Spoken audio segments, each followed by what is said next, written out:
Hop là. Je suis contente, en plus, j'ai réussi à mettre ta photo, là, pour une fois, quand j'ai planifié. Qu'est-ce qu'il y a? C'est bon. Non, techniquement, j'ai encore appris un truc, là, avant.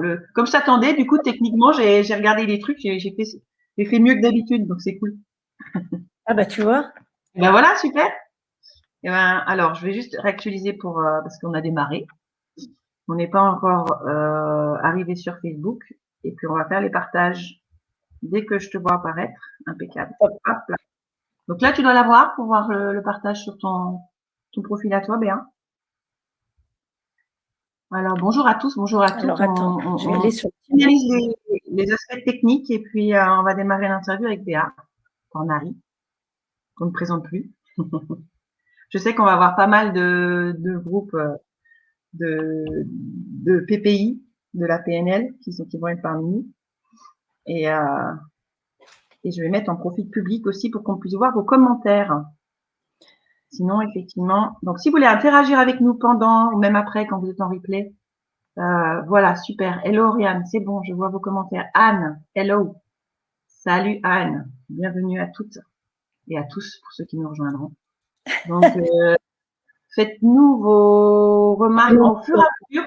Des interviews, vous savez, les interviews, on les fait 30-40 minutes, donc c'est quand même des interviews assez courtes.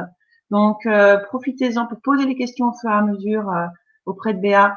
Profitez qu'elle soit là pour interagir aussi avec elle. Aujourd'hui, on va se focaliser essentiellement sur son parcours d'ex-institutrice.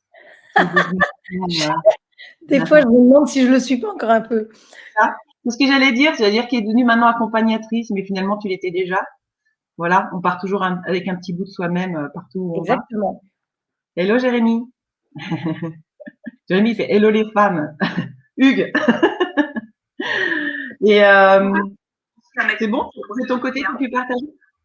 Tac. Et ça y est, j'ai partagé, j'ai mis le petit message. Et ça y est, je vois les commentaires aussi sur Facebook.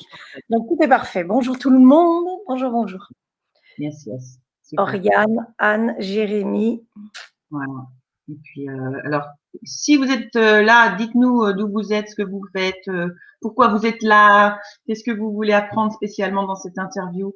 On va scanner, alors pas au laser malheureusement parce qu'on va manquer de temps, mais en tout cas, au moins brosser ton parcours avec délicatesse pour voir où tu en es aujourd'hui, parce qu'il y a beaucoup, beaucoup d'actualités. Un emploi du temps bien rempli maintenant. Enfin, tu l'avais déjà avant, mais et du coup, ce qui va être intéressant, effectivement, c'est de savoir quel a été ton parcours. Moi, je suis très honorée de t'avoir aujourd'hui comme invitée parce que il y a 5 ans, j'ai fait une journée découverte PNL à Lyon et c'est toi qui nous avais accueillis. Et ce jour-là, je me suis dit, c'est qui ce petit bout de bonne femme qui a plein d'idées, qui est pétillante. Moi, j'ai envie d'en savoir plus. Voilà. Donc, c'est grâce à toi que j'ai mis mon petit pas dans la PNL. Merci infiniment, Blandine, pour ce retour. Parce que ça, c'est aussi, vous verrez dans l'entrepreneuriat, qu'on soit en place ou en devenir, c'est aussi ce genre de feedback qui, mine de rien, nous fait comprendre qu'on est à la bonne place au bon moment avec les bonnes personnes. Exactement. Hello Lauriane. Coucou Lauriane.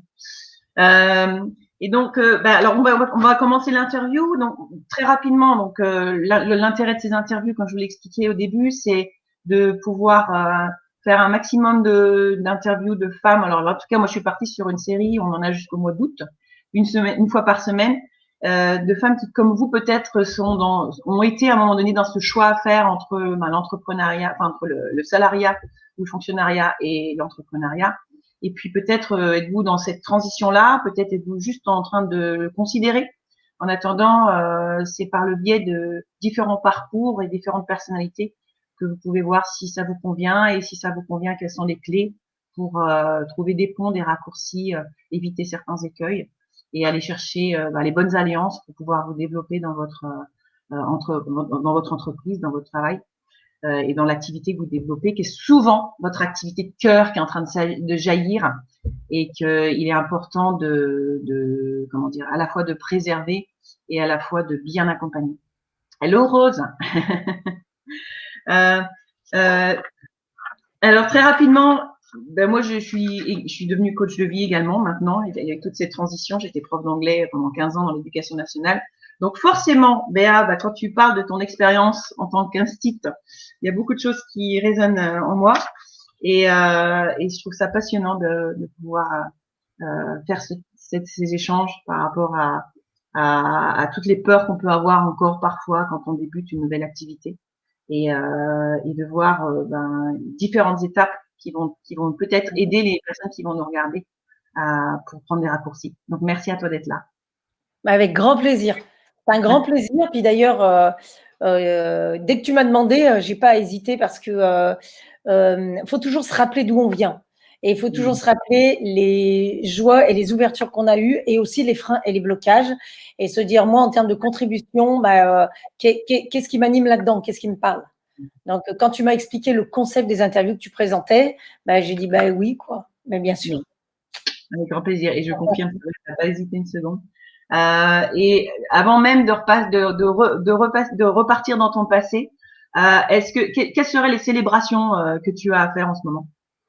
Ah ben moi toutes. En fait, c'est une grande maladie. C'est ce que j'ai appris justement en faisant de la PNL et autres formations. C'est que avant, je célébrais jamais. Souvent, t'entends les gens parler de perfectionnisme. On n'est jamais content de ce qu'on fait, jamais suffisamment satisfait. Il y a toujours un truc qui va pas. Bon, c'était un peu ça mon profil. C'est-à-dire que j'ai toujours été quelqu'un de joyeux, de pétillant quand même, mais je pense que je le montrais pas exactement de la même manière. Et du coup, moi, je célébrais pas. C'est-à-dire que tu attends le truc qui est plus grand, tu attends le meilleur résultat, etc. Ça, c'était avant, je fonctionnais comme ça aussi par mon éducation, par ma culture et tout ça. Donc aujourd'hui, je célèbre tout, moi. Voilà, par exemple, on finit l'interview, je vais célébrer après. Je fais mon petit truc tranquille, je me bois mon petit café avec mon chocolat, je suis contente parce que l'espace de célébration, il est corrélé, et ça, je l'ai aussi beaucoup appris dans le voyage du héros, dans cet outil que je présente souvent, il est corrélé à un moment de pause pour évaluer ce qui vient de se passer. Et là, quand on va finir l'interview, je vais me dire, OK, Béa, dans cette interview-là, ça a été quoi tes 3 points forts? Et pour la prochaine interview à laquelle tu vas participer, c'est quoi tes 3 axes d'amélioration? Qu'est-ce que tu améliorerais? Qu'est-ce que tu mènerais encore plus haut? Et avant ça, ce moment-là, il est possible seulement si j'ai un moment qu'on appelle comme ça, un moment de gratitude, et que je me dis, bah, merci Béa pour toi et pour toutes les personnes auxquelles tu as pu apporter un sourire, un pétillement, un outil, une technique, une prise de conscience, quoi que ce soit. Et bravo de l'avoir fait. Et là, c'est le moment de célébration, en fait. Donc moi, dès que je fais quelque chose, je célèbre. Et je dis bien faire, parce que la célébration, c'est un état d'être pour moi, dans ma vision du monde. Donc, je fais, je participe, il y a quelque chose qui est en action, en mouvement, même si c'est pas un mouvement, même si c'est pas un marathon. Et derrière, il y a un état d'être qui fait que je me recentre sur moi, et c'est là que je célèbre en fait. Bon, après, des fois, je célèbre avec d'autres, je fais la fête et tout. Hein. Ça, c'est un autre type de célébration. Mais mine de rien, quand même, quand on lève son verre de champagne, il y a un truc qui se passe à l'intérieur de nous au moment où on célèbre avec les autres. Il se passe quelque chose en nous. Donc, moi, je célèbre tout le temps. Effectivement, on entretient juste une certaine avidité à toujours espérer mieux. Et effectivement, dans l'avidité, il y a cette partie de vide finalement qui reste insatisfaite. Et quand on apprend à célébrer les petites victoires, c'est là qu'on va célébrer les grandes victoires. C'est ça. Et c'est exactement ça. Et ces mots-là, tu vois, ces adjectifs, on le sait bien dans le contexte de l'éducation nationale. Pour moi, configuration actuelle aujourd'hui, j'ai pas de petites victoires et de grandes. J'ai des projets peut-être plus importants, peut-être plus imposants que d'autres, des objectifs que je place pas dans mon même monde non plus, des importants ou des priorités ou de ce qui vibre en moi, mais j'explique à mon système que il n'y a rien qui est normal. Rien n'est normal. Même planter des fleurs dans ton jardin, c'est pas normal. Tu aurais pu ne rien faire et rester dans ton canapé. Et notre système, il est habitué à voir ce qui est anormal, et souvent, l'anormal égale négatif. Donc, dès qu'il y a un truc qu'on n'a pas fait, dès qu'il y a un truc qu'on a oublié de faire, dès qu'il y a un truc qu'on a mal fait, dès qu'on a fait une erreur, dès qu'on n'a pas réussi quelque chose par rapport au résultat escompté, bim, alors ça, c'est anormal, alors ça, c'est pas bien. Et puis, Si on fait, on se lance dans les interviews comme toi, on achète un programme PNL, on décide de finalement peut-être sortir du salariat, eh ben ça, ah ben non, c'est normal ça. Moi, ça, c'est normal. Voilà. Donc, du coup, bah, c'est normal. Je me suis lancée à faire des interviews. Et si je fais une erreur dans mes interviews, bah, écoute, je m'en veux, tu vois, parce que là, il y a un truc qui a pas été. Et c'est ce que je relie en termes de reliance à la célébration. Il n'y a rien qui est normal dans notre vie. Donc, tout doit être célébré. Et après, chacun célèbre à notre manière. Il y en a, ils vont faire une séance de méditation, d'autres une balade dans la forêt, d'autres appeler quelqu'un au téléphone pour partager. Peu importe, en fait. Mais l'espace de célébration, il est important parce qu'il n'y a rien qui est normal dans notre vie. Tout est extraordinaire. Exact. Et tu parlais tout à l'heure justement de quand tu étais instite. Alors si on revient effectivement sur avant que tu arrives à pouvoir considérer cette vie comme extraordinaire en permanence, qu'est-ce qui fait qu'à un moment donné, puisque c'est vrai que cette prise de conscience, elle peut se faire également quand on reste dans son métier d'origine. On n'est pas obligé de changer de métier pour arriver à considérer sa vie comme extraordinaire. Qu'est-ce qui fait pour toi, quel a été, si tu te rappelles, le premier déclic, hello Stéphanie, le premier déclic où tu t'es dit, faut que ça change maintenant, faut que ça change. Est-ce que il y a des images qui te viennent comme ça quand tu poses ça? Oui, en fait, moi, c'était très clair, c'est qu'en faisant mes formations, PNL, et puis j'ai pas fait que ça, et mon DU, notamment de neurosciences, là, de neuropsychopédagogie, je me suis dit, c'est génial ce truc du cerveau, là. C'est trop bien maintenant que j'ai compris tout un tas de choses et que je continue à me former. Je suis partie au centre de l'intelligence émotionnelle et tout ça. Je me suis dit, non, mais les émotions, laisse tomber. C'est effectivement tellement notre première réalité.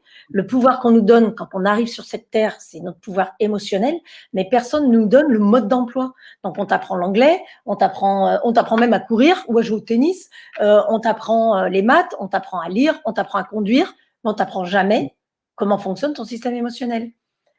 Et donc, j'ai voulu déployer ça. Donc, au début, j'ai créé une association, j'ai déployé ça. Et puis, un jour, comme j'étais responsable de formation dans l'éducation nationale, j'ai voulu déployer ça dans mon plan de formation. C'est genre la fille, c'est la reine du monde, elle fait ce qu'elle veut avec son plan de formation. Sauf que la hiérarchie, pas le directeur académique, qui était d'accord avec ce que je proposais dans ces nouvelles modalités et surtout ces nouveaux contenus qui apportaient quand même pas mal de changements. La rectrice de l'Académie de Lyon a été d'accord aussi. Elle savait le boulot que je faisais par ailleurs. Elle avait déjà assisté à des conférences sur la gestion des conflits, donc la gestion des émotions, gestion du stress, beaucoup dans ce que je proposais. Et plus haut, ils ont dit non, en fait, ça va pas être possible. Et ça a été le déclic. Parce que je me suis dit, moi, c'est ça, en fait, qui me fait vibrer. Aujourd'hui, j'ai compris des choses qui sont essentielles pour les enseignants, pour les directeurs d'établissement, pour les élèves, pour les parents, dans ce monde-là dans lequel je vivais. Et si le système, l'organisation dans laquelle j'évolue ne peut pas me permettre de déployer ça, il faut que je trouve un autre moyen, une autre stratégie. C'est vrai que j'ai jamais blasphémé contre l'éducation nationale, contre le système et tout ça. Ils ont fait des choix, ils ont pris des décisions. La décision de me dire non là-dessus, c'était à moi de prendre ma responsabilité et de me dire si vraiment ça vibre en toi, Béa, et que tu penses que sourire, ça peut être important dans la vie et que donc c'est possible, le sourire qui est comme ça, ben, de le mettre comme ça et d'apprendre aux gens en toute autonomie à transformer leur système parce qu'ils auront compris ce qui se passait, ben vas-y, puisque tu fais la maline à dire que machin et tout, ça peut pas se jouer dans le cadre de l'éducation nationale, joue-le ailleurs. Et c'est ça qui a été mon déclic. C'est le nom qu'on m'a donné, parce que moi, je voulais le déployer dans le système. Je me suis dit, c'est un bon truc, franchement, les enseignants et tout le monde en a besoin. Et le nom m'a fait comprendre que c'est vraiment ça qui me faisait vibrer et que cette déconnexion à ce qui m'animait, bah, ça me faisait un champagne tout fade, sans bulle ni rien. Donc c'est là où ça t'a permis à toi de donner un gros oui intérieur en fait. ah bah oui, mais je me suis dit bon bah moi je savais que c'est ça que je voulais faire en fait. Donc ça n'a pas changé ma vision dans ce que je voulais construire, ça a juste changé le moyen, la stratégie de le construire parce que je comprenais qu'à cet endroit-là, je ne pouvais pas le faire. Et comment tu as géré du coup cette période de transition? S'il y en a eu une, est-ce qu'il y a eu une rupture soudaine? Est-ce que voilà, comment ça s'est organisé de ton côté? cette transition? C'est intéressant ce que tu dis, parce que quand on est dans le monde de l'entrepreneuriat, ça peut être une stratégie, en tout cas un point d'ancrage sur notre système de compréhension. Je n'ai jamais créé de rupture brutale dans ma vie, en rien. Ça ne m'est jamais arrivé. Et donc là, ça a été pareil.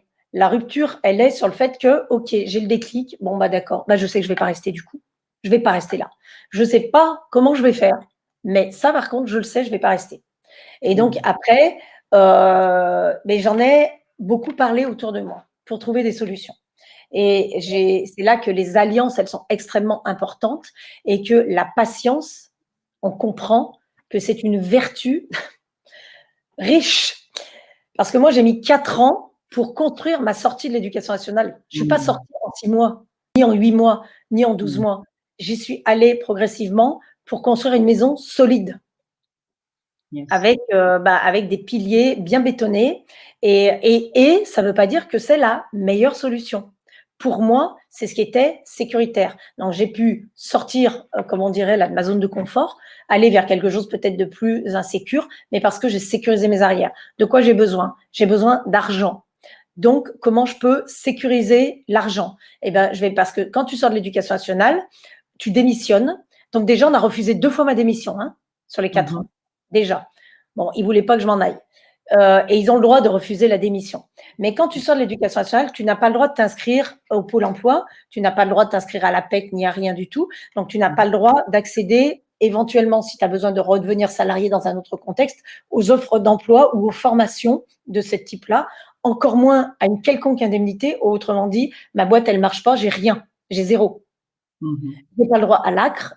À l'époque, il y a 6 ans en arrière, maintenant, le président propose des modalités un peu différentes dans la rupture conventionnelle, ce qui n'existait pas. Donc, en fait, j'ai jalonné mon parcours en disant qu'est-ce qui est possible pour moi. Je me suis trouvé des alliances fortes, parce que tu ne peux pas réussir toute seule. Et ma plus grande alliance a été moi-même et mon intégrité, ma dignité, ma franchise à moi-même, qui fait que j'ai été franche avec les autres. Et moi, j'ai jamais caché à mon chef, donc qui était le bras droit du directeur académique, je lui ai jamais caché que je voulais partir. Et je lui ai demandé un entretien en lui disant, écoute, voilà ce qui se passe dans le paysage. Ça, dans le plan de formation, on me l'a refusé, mais c'est hyper important pour moi. Donc, je vais le faire en dehors de l'éducation nationale et je suis en train de chercher des pistes pour ça. Tu connais ma loyauté, tu connais mon engagement. Jamais je me désengagerai, je serai toujours loyale, mais justement, je cherche à sécuriser mon environnement pour construire ça. Et donc, mon chef, il m'a toujours soutenue dans mes démarches. Il savait que j'allais partir, il était hyper dégoûté. Il m'a même fait participer au processus de recrutement de ma remplaçante et il m'a toujours soutenue jusqu'au bout. Il a compris mon ambition, il a compris ce que je défendais, mais parce que je lui ai exprimé ça. Voilà. Et aligné avec toi-même et avec l'environnement extérieur également, quoi. C'est ça. Et de fait, à partir du moment où tu es donc ce déclic, c'était une prise de conscience, mais il n'y a pas un passage à l'action immédiat. Et est-ce que déjà tu t'es dit, je me donne 4 ans comment tu t'es fixé finalement ce délai de 4 ans? Moi, je me suis fixé 5 ans. 5 ans. J'ai dit, OK, j'ai 5 ans pour trouver des solutions. Si je le fais en 1 an, tant mieux, mais c'est le maxi de ce que je pourrais tenir là. Et donc, j'ai posé ma démission une fois, refusée. J'ai posé ma démission une autre fois, refusée. OK. Donc, moi, au poste que j'avais, responsable de formation, je ne pouvais prétendre à un mi-temps. Donc, tu vois, tu dis là, il y a une conspiration ou quoi? C'est justement là où la PNL m'a… C'était vraiment motivé. Oui, parce qu'en fait, tu as un focus là, et puis du coup, les informations qui t'arrivent, tu les gères. Émotionnellement, il y a des fois, tu es en colère, des fois, tu es découragé, mais si tu sais où tu veux aller et ce qui est important pour toi, à un moment donné, ça va te remobiliser. C'est pour ça que des fois, quand on est entrepreneur et que notre activité, elle décolle pas ou qu'on n'arrive pas à faire le pas, c'est souvent parce qu'on manque de clarification dans ce qu'on veut. Et c'est comme ça que les peurs, elles prennent toute la place. Parce que si le plaisir de ce qu'on a envie, de notre ligne d'arrivée, là, de ce vers quoi on a envie d'aller, si le plaisir monte, à un moment donné, il va dépasser nos peurs. Il va monter comme ça. Et du coup, nos peurs, on va les apprivoiser, on va comprendre ce qu'elles veulent nous dire, on va les garder. Une peur, ça ne s'enlève pas, il faut oublier ce truc-là. C'est une peur, elle est toujours là. Tant mieux, elle nous protège. et elle nous évite de prendre des risques inconsidérés. Mais une fois que le plaisir est supérieur aux peurs, à la peur ou aux peurs, c'est là qu'on va pouvoir se dire, OK, maintenant que la peur, elle est assise à côté de moi et que moi, je sais, j'ai compris ce que les bulles de champagne, elles voulaient me dire, qu'est-ce que je fais de ça? Et donc, petit à petit, j'ai orienté. Donc, j'ai quand même fait pendant 2 ans, j'ai créé une association. Finalement, avec mon chef, on a réussi, comme ça, là, peu ou prou, pas vraiment à gruger, mais il m'a dit, écoute, j'ai fait une demande de mi-temps qu'il m'a accordée et mon engagement, c'était, je fais un boulot de temps plein alors que j'ai un contrat de mi-temps.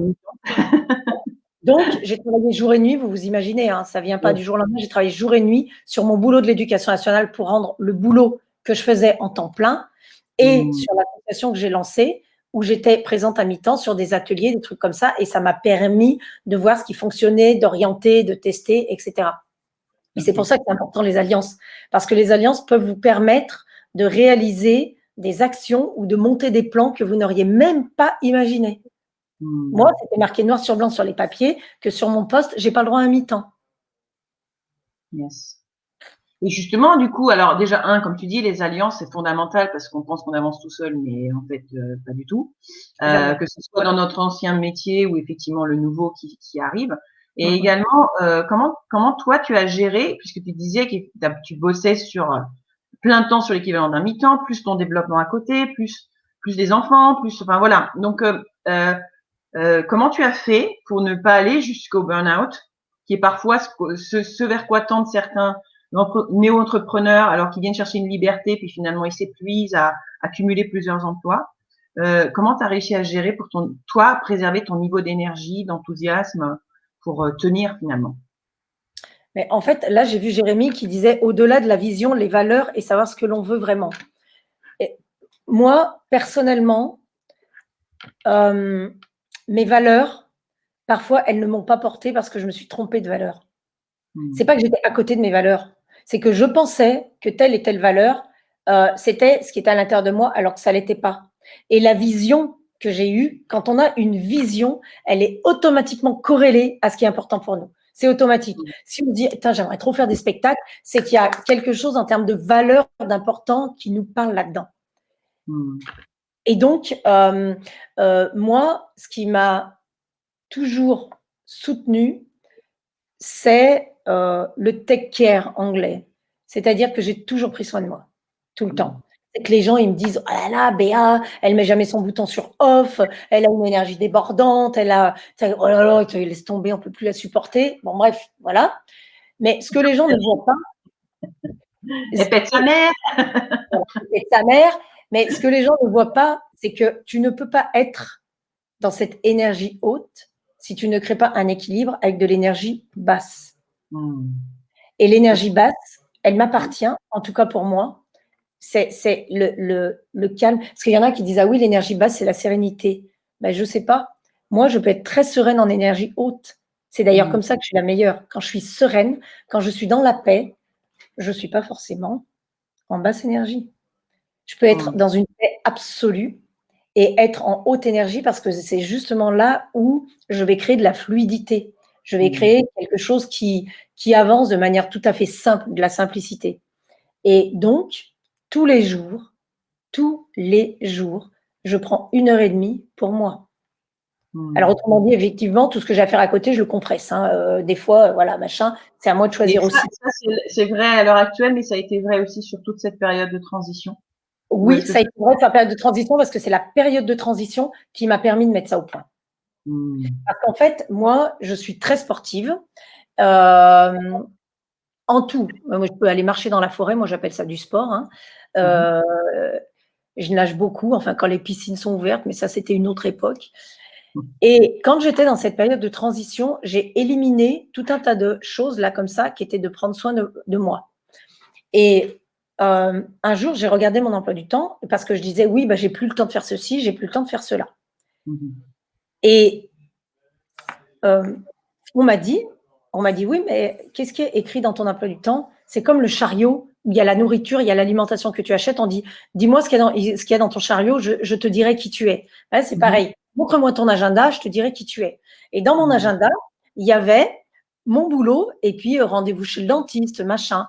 Mais rendez-vous au massage, non. La forêt, rendez-vous avec mes arbres, non, etc. C'est que si tu l'inscris pas dans ton emploi du temps, ça veut dire que quoi? Tu te donnes moins d'importance que ce que tu donnes aux autres ou ce que tu peux donner à un rendez-vous chez le dentiste ou chez le médecin. Et souvent, on dit aux gens, est-ce que ton rendez-vous chez le médecin, tu le notes dans ton agenda? Oui. Est-ce que quand tes amis t'invitent, pas plus que 6, attention, est-ce que quand tes amis t'invitent, tu le notes dans ton agenda? Bah oui, pour pas l'oublier, hein. D'accord. Est-ce que tu notes les horaires de la formation PNL? Est-ce que tu notes les webinaires? Bah oui, bah oui, je les note. Mais pourquoi tu les notes? Bah parce que sinon, j'oublie. D'accord. Est-ce que tu notes l'horaire de ta balade en forêt? Bah non, franchement, ça me servira à quoi? D'accord. Est-ce que tu notes le moment où tu vas prendre un bouquin ou je sais pas, faire ta séance de méditation ou jouer avec tes cartes ou appeler une amie? Ah non, c'est quand j'aurai le temps. Et du coup, quand tu auras le temps, est-ce que tu as déjà vu à la fin de la semaine que peut-être le temps, il est jamais arrivé pour que tu aies le temps? C'est ça. Et c'est ce que m'a appris cette période de transition et que je continue aujourd'hui.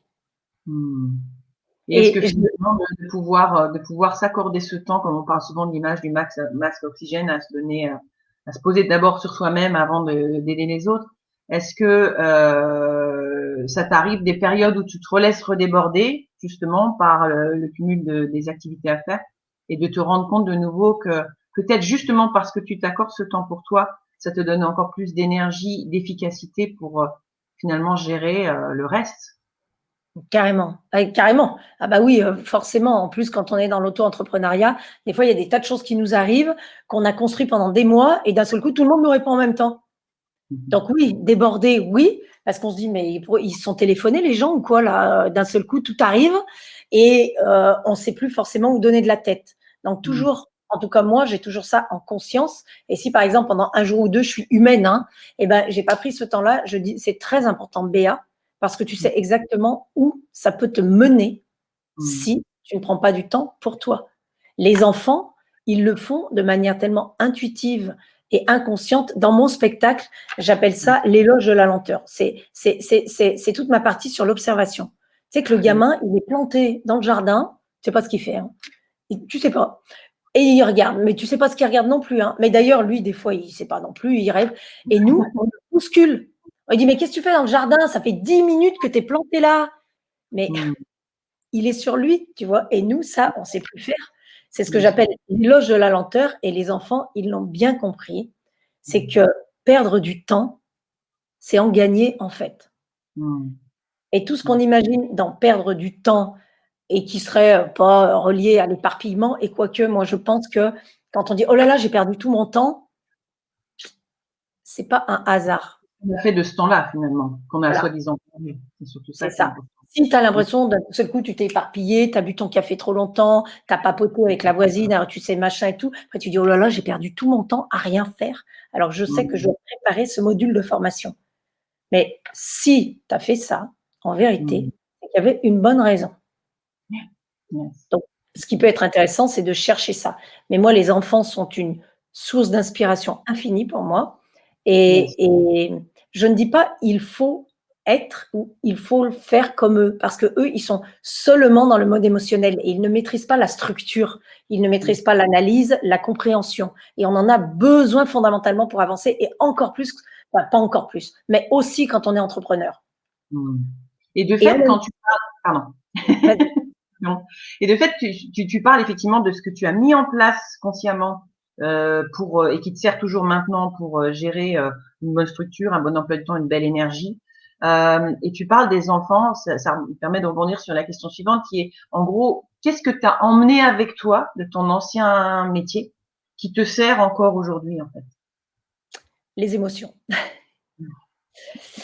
Ça fait une bonne transition. Les émotions, j'ai un autre à dire parce que quand je suis arrivée en maternelle, au début de ma carrière instit, donc pas en tant que responsable de formation, je suis arrivée dans un monde où j'ai été soudain mis en contact avec des gremlins.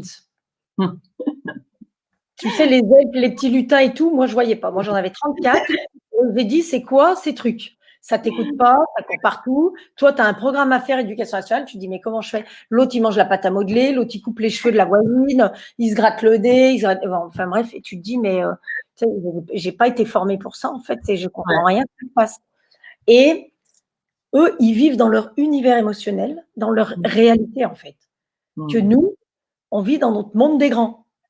Donc là, il y a deux réalités qui s'entrechoquent, partant du principe en plus que quand tu es l'instit, tu es le sachant, façon de parler, et en tout cas, tu dois leur apprendre quelque chose, c'est important, parce que tu es là pour ça. Donc, il faut absolument que tu leur transmettes des trucs, parce que eh bien, tu te dis, mais ils apprennent rien. L'autre, tu lui dis de faire une boule avec la pâte à modeler, il est là, il l'écrase, après, il la met sous la chaussure pour voir ce que ça fait, et tu te dis, mais qu'est-ce que je fais avec ça? Et tout ce monde émotionnel-là, il m'a beaucoup bousculée, d'autant plus qu'à un moment donné, il m'a tellement bousculée que je me suis mise, je suis devenue la polarité inverse de ce que je sentais au fond de moi. Je me suis mise, ouais, je me suis mise à crier sur les enfants et au lieu de partager mon plaisir d'être là et ma joie d'être là, j'étais tout le temps en colère, j'étais tout le temps agacée. Parce que j'avais peur de ne pas réussir, d'être incompétente, de ne pas être à la hauteur, de toutes ces peurs-là, machin, qui en fait cachent bien d'autres peurs derrière, n'est-ce pas? Et des blessures, notamment moi, la blessure d'humiliation et cette histoire de trahison qui te suit tout le temps. Mais à avoir peur de la trahison, tu te trahis toi-même. Et c'est exactement ce qui s'est passé pour moi. Je me mentais à moi-même. Je veux être une bonne instite. C'est quoi ce truc de bonne instite là? Bah oui, bah moi, Béa, c'est la joie, c'est le sourire. Mais arrête, mais là tu te racontes des histoires. Regarde-toi vivre. Il n'y a rien qui correspond au sourire là-dedans. Tu es tout le temps en colère. Tu fais que crier sur les enfants. Tu sais qu'il ne faut pas crier sur les enfants. Après, comme une malade, qu'est-ce que tu fais dans ta voiture? Tu pleures. Voilà. Bah, tu pleures parce que tu as honte. Tu te sens coupable. Et en fait, c'est ça, tu vois, ce que tu vis aujourd'hui. Et tu n'es pas du tout quelqu'un de la joie et machin. C'est pas ça.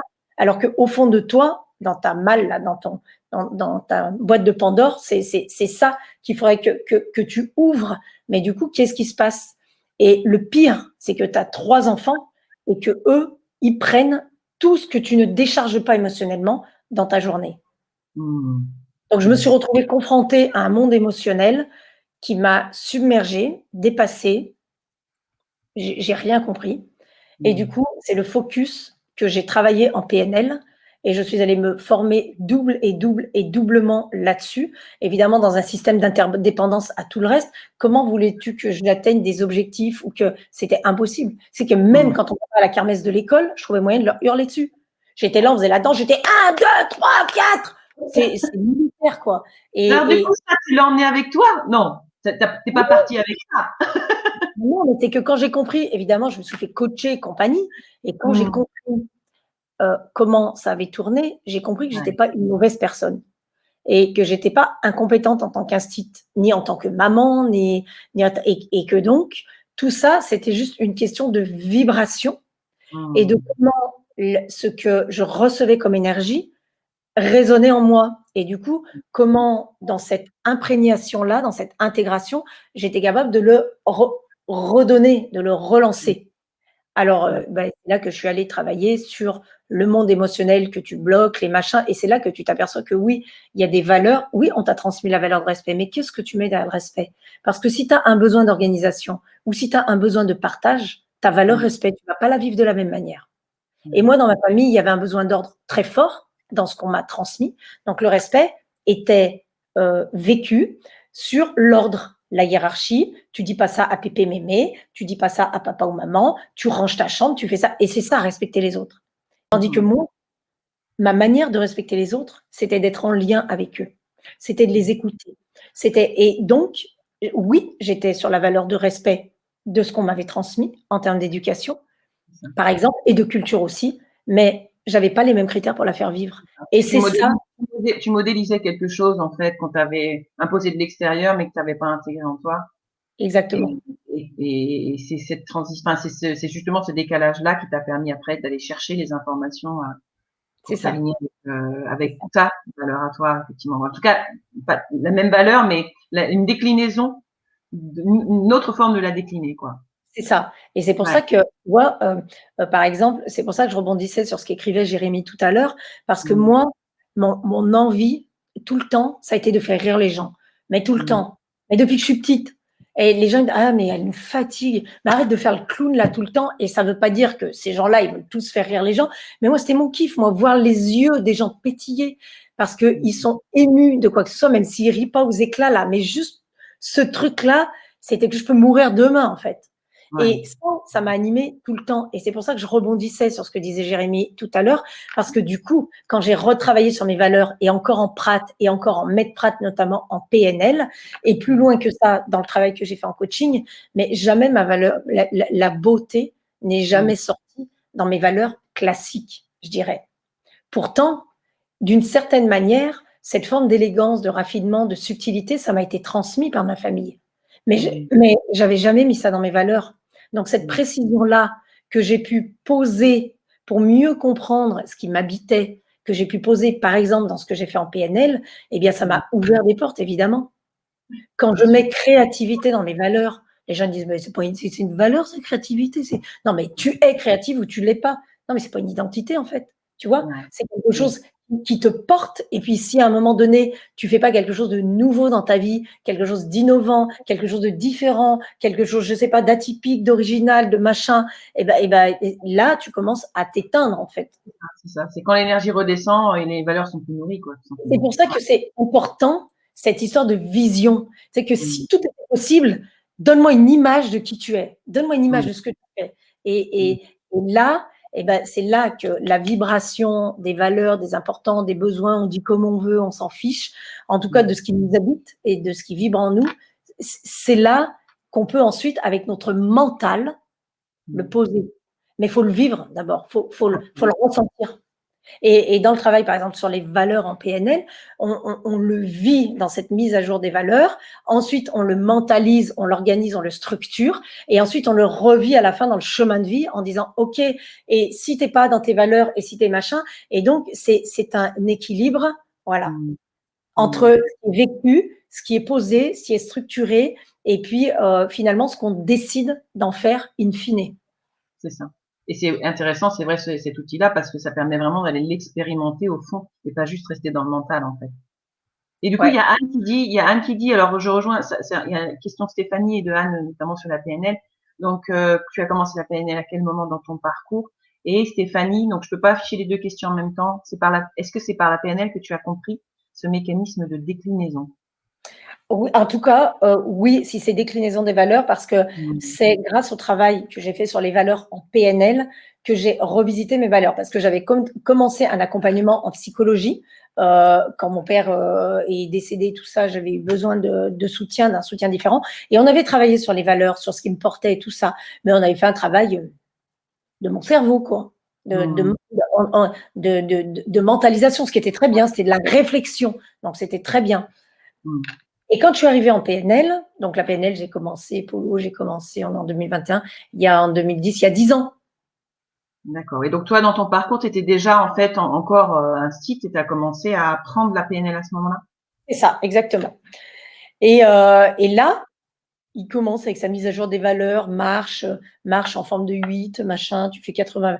C'est ça. Moi, j'arrivais, tu sais, bah oui, parce que moi, je savais tout, parce que mes valeurs, j'avais déjà fait avec la psychologue.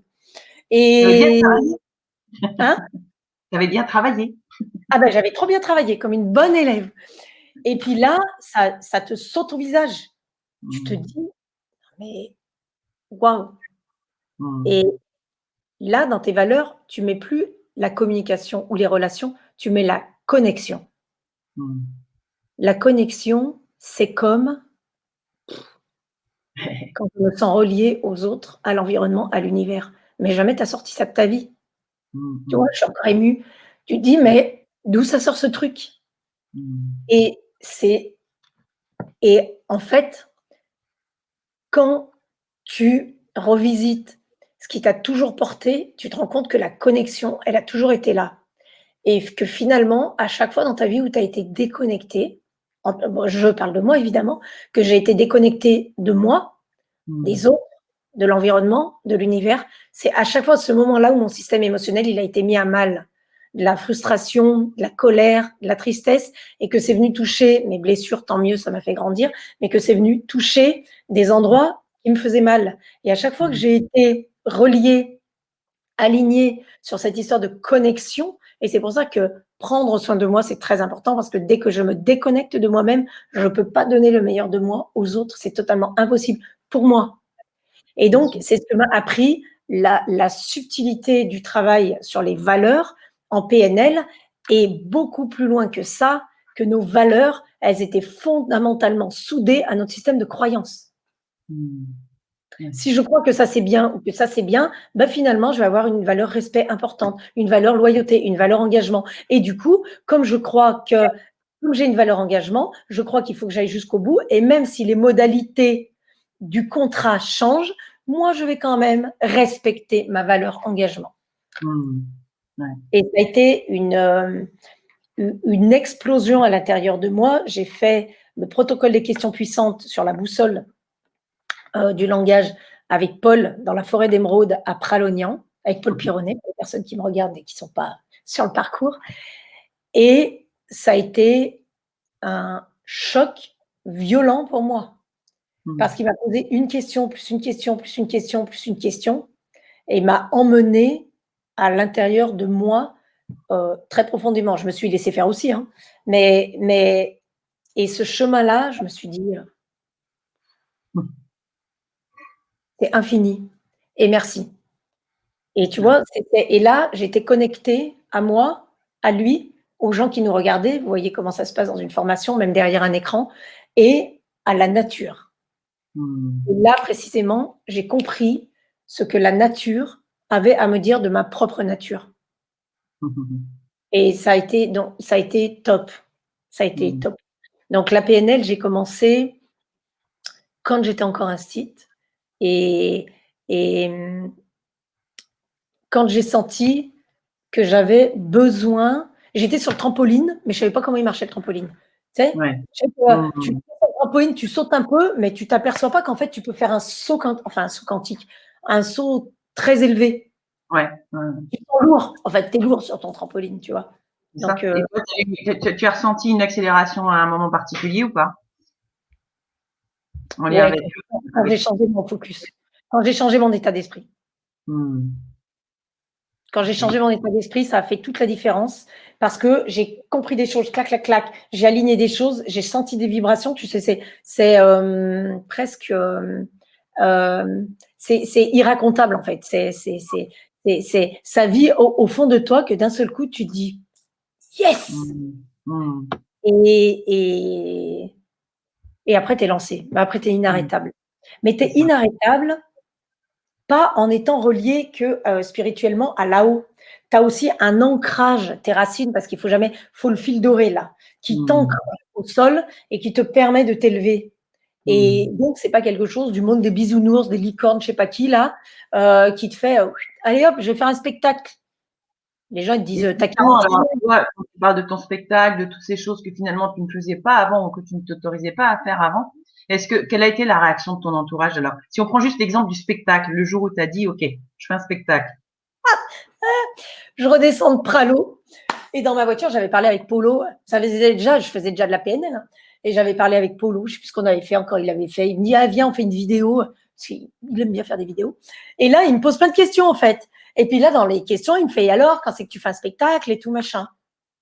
Bon, puis après, on arrête la vidéo. Puis je lui dis putain, mais pourquoi tu m'as parlé de spectacle devant tout le monde? Tu parles de spectacle, la vidéo elle est en live. Elle me dit ouais, juste pour te demander, parce que tu as déjà dit que tu voulais faire des spectacles et tout ça, c'est pour te demander. Je rentre chez moi 2h30 de route après tout l'été de Pralo. Puis dans ma voiture, je me dis putain, il a raison, Polo. Je vais faire un spectacle.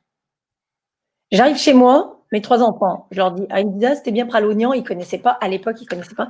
Je dis écoutez, vous savez quoi? J'ai pris une décision, je vais faire un spectacle.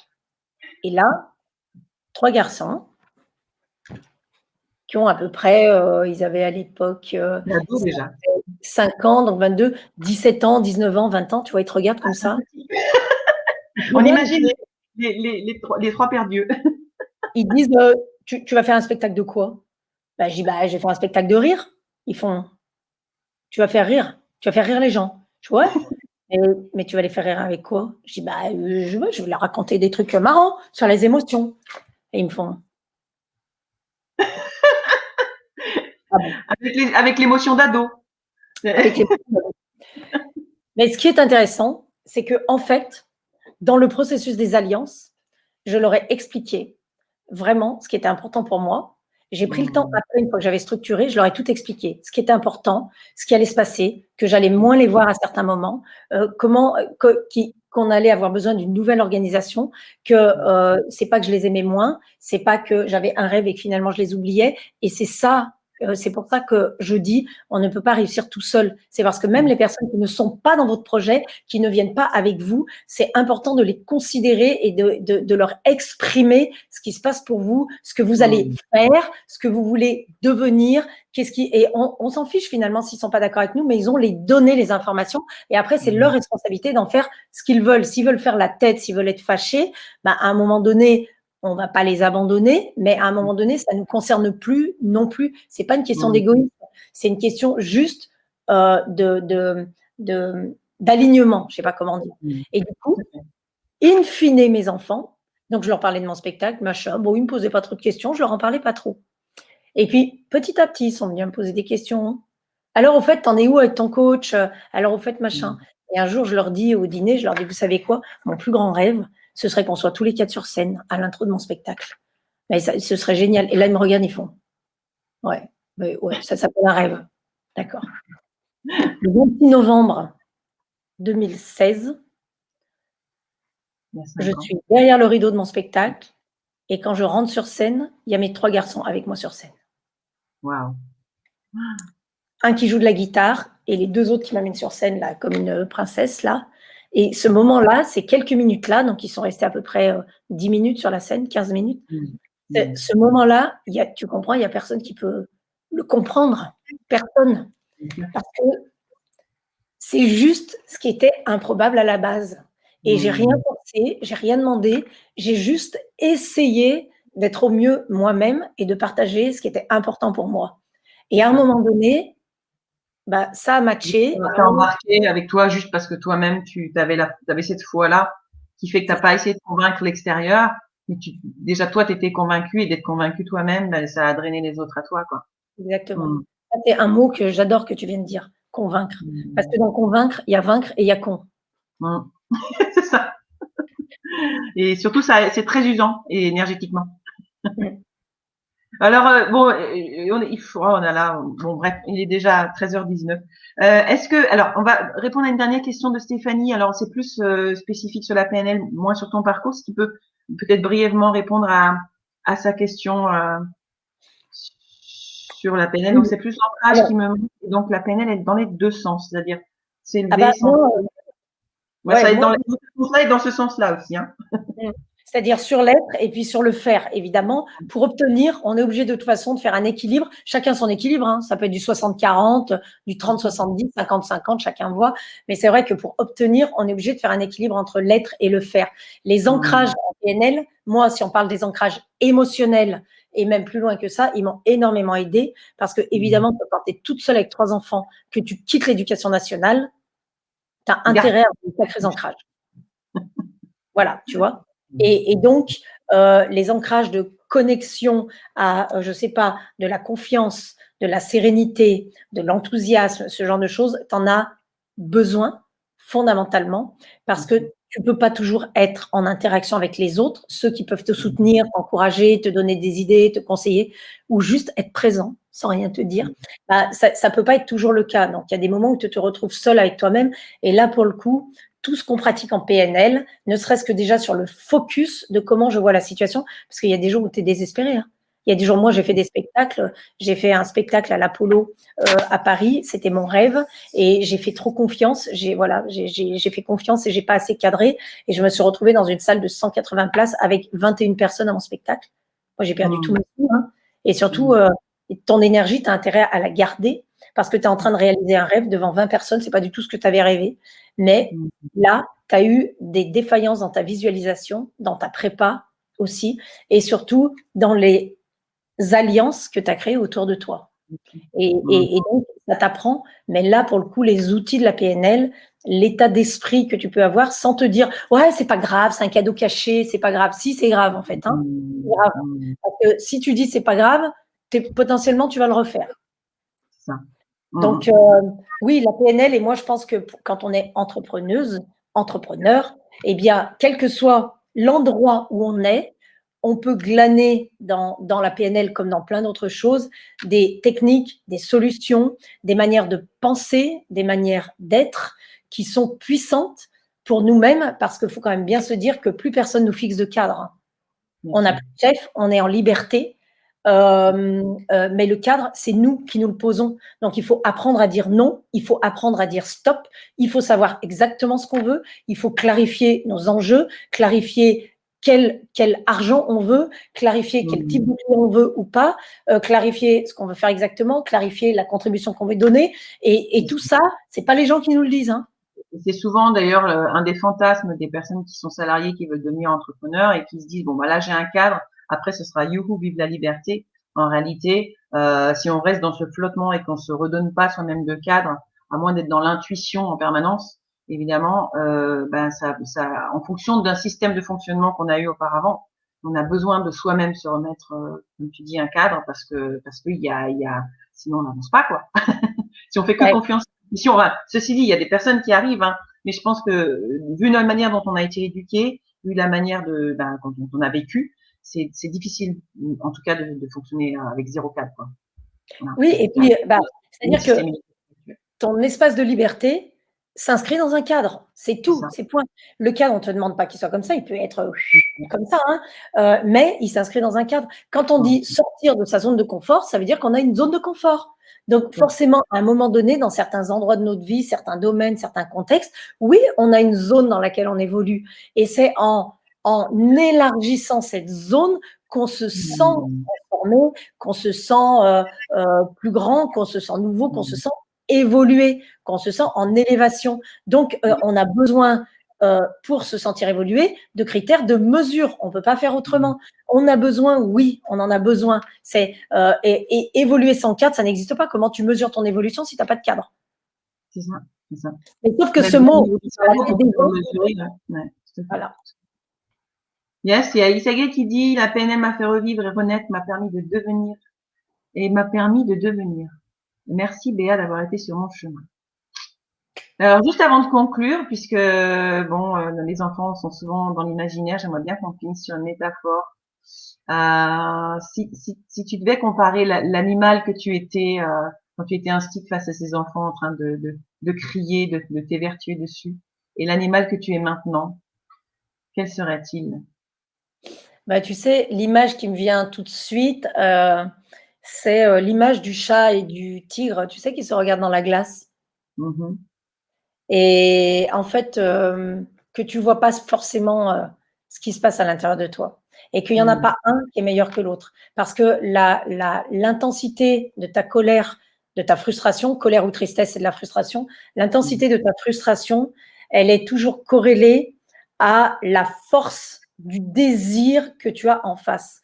Autrement dit, par exemple, moi qui désirais tellement faire rire et être dans le plaisir, la joie, la légèreté, parce que pour moi, on apprend en jouant, c'était tellement ancré en moi et fort en moi que quand j'arrivais pas à déployer ça, à transmettre ça, à vivre ça, eh bien, l'intensité que j'avais envie de procurer là-dedans, eh bien, ça dénotait l'intensité de ma colère. Et donc, quand on est un chat et qu'on se regarde dans un miroir et qu'on voit un tigre, on se dit le tigre, il est très méchant, c'est lui, c'est la grosse bête et tout ça.